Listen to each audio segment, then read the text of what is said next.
If your gas-powered pressure washer won't start, here are the top 4 most probable causes. Due to carbon buildup and a weakened electrode, the spark plug will degrade over time, which can prevent the pressure washer from starting. You should inspect the spark plug for damage or wear. You can also use an ignition tester to help determine if the spark plug is defective.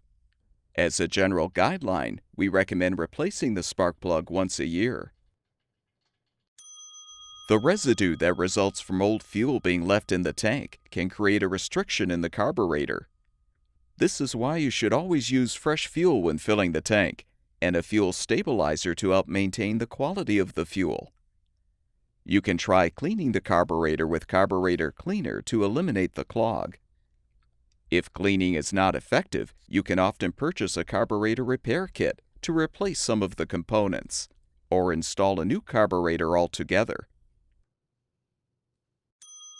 The ignition coil sends voltage to the spark plug while the engine is running. A defective ignition coil may prevent the engine from starting.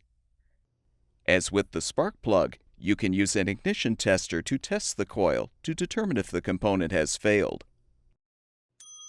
The flywheel key is a small metal piece which fits into the crankshaft and engages with the flywheel. It is designed to break to prevent damage to the engine.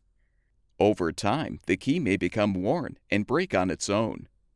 If this happens, you will need to replace the flywheel key with a new one before the engine can be restarted.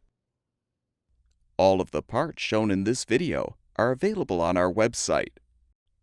Be sure to enter the full model number of your pressure washer or the pressure washer's engine to find the specific replacement part that will fix your problem.